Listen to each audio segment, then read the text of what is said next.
एक सवाल जो कई युवा साथियों ने उठाया है वो ये है कि एक तो हम बुराई से कैसे दूर रहें, जिसका आपने अभी मन की एकाग्रता का जो विधान बताया उससे उसका जवाब मिलता है।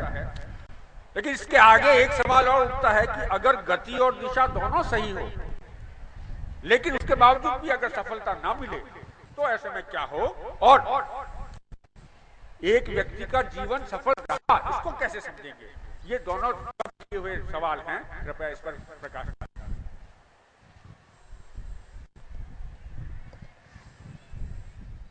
राधा कृष्ण के पांव दबा रही थी। हो सकता है आपको ये बात पुराणपंथी लगे, रूढ़िवादी लगे, पर मैं तो इसको एक उदाहरण की तरह आपके सामने रख रहा हूं। जीवन का मापतोल कैसे होता है, हम कैसे जीवन को देखना सीखेंगे गहराई से। उसका हाथ अचानक कृष्ण के पांव में एक छाले की तरफ चला गया कि कृष्ण आपके पांव में छाले, आपको तो जिंदगी में कभी नंगे पांव जाना ही नहीं पड़ा होगा, पैदल इतना चलना ही नहीं पड़ा, फिर छाले कैसे आपके पांव। मेरे को ये रहस्य समझ में नहीं आ रहा। कृष्ण को थोड़ी हंसी तो आई, पर उसने कहा राधा इसका कारण तुम हो। उसको तो शायद नेचुरल, वो तो थोड़ा सा और शौक लगा होगा उसको कि भाई ये क्या हुआ। मैंने सवाल किया, इसका अर्थ ये थोड़ी है कि इसका उत्तर आप मेरी सर पे वापस डाल दोगे कि नहीं, मैं बिल्कुल सही कह रहा हूं, इसका कारण तुम। मैं कैसे हो। तो थोड़े दिन पहले कुरुक्षेत्र की यात्रा करके, मैं गलत बोल गया, कान पकड़ रहा हूं, राधा नहीं रुक्मणी थी वो। रुक्मणी पूछ रही है प्रश्न कृष्ण से। कृष्ण कह रहे हैं कि थोड़े दिन पहले कुरुक्षेत्र की यात्रा से राधा यहाँ आई थी द्वारका में, और उसकी सेवा करने की ड्यूटी मैंने तुम्हारी लगाई थी, और निश्चित है कि तुम अपनी ईर्ष्या को काबू नहीं कर पाई, तुम्हारे मन में उसके प्रति ईर्ष्या है।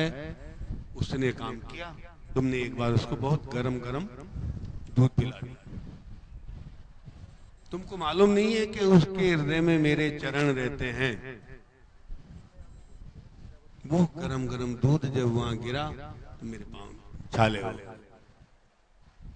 जिंदगी का मोल कहां समझ में आता है।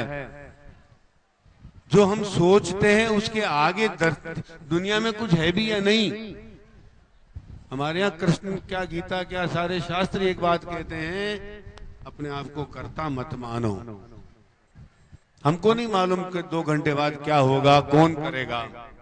हमारे जीवन में हमारे पुरुषार्थ का भी उतना ही महत्व है, हमारे जीवन में माँ बाप और गुरु का उतना महत्व है, और उसके साथ साथ हमारे जीवन में पुरुषार्थ प्रारब्ध का भी उतना ही बड़ा महत्व है। हम पिछले जन्मों से क्या साथ लेके आए हैं, कौन से कर्म हमारा को यहाँ भोगने के लिए शरीर लेके आए हैं, वो भी उतनी ही बड़ी भूमिका निभाएंगे जितना बड़ा मेरा पुरुषार्थ है।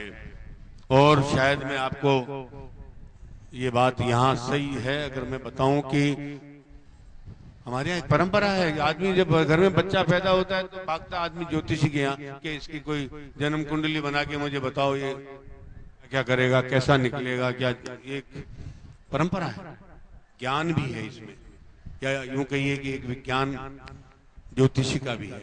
वो बताता है ये होगा, ये होगा, ये होगा। किस आधार पर बता रहा है,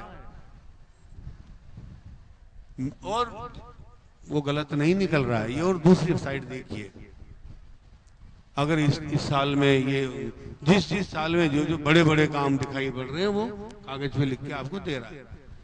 इसको हम प्रारब्ध कहते हैं। पिछले कर्मों का जो मुझे लेखा जोखा मेरे सामने है, जिस कैलेंडर से मुझे गुजरना है, उसका एक स्वरूप मेरे सामने ज्योतिष के माध्यम से मेरे आ जाता है।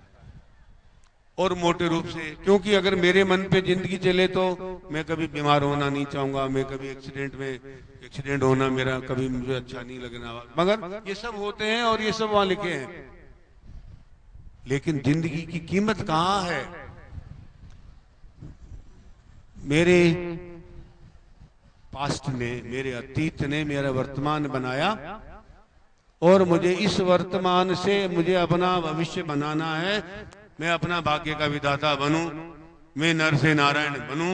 ये इस शरीर का महत्व यहां समझ में आएगा, नहीं तो नहीं आएगा। वर्तमान मेरे जीवन की सबसे बड़ी कुंजी है।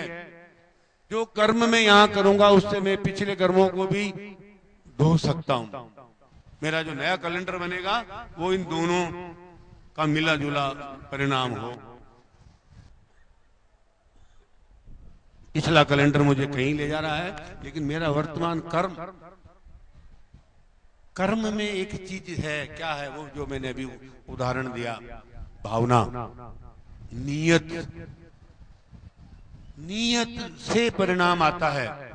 मेहनत से परिणाम, शरीर की मेहनत से परिणाम नहीं आता। शरीर की मेहनत को हम श्रम कहते हैं। बुद्धि लगाएंगे हम तो हम उसको कौशल कहते हैं, उस पर भी परिणाम नहीं आता। जब हम उसमें मन लगाएंगे तो वो कला बनेगा, कला से भी परिणाम नहीं आता। परिणाम उस कला के आगे, उस मन के आगे की जो भूमि है, उस धरातल पर खड़े होकर तीनों काम करेंगे। वो है मेरी नीयत। मैं क्यों करना चाहता हूं ये कर्म?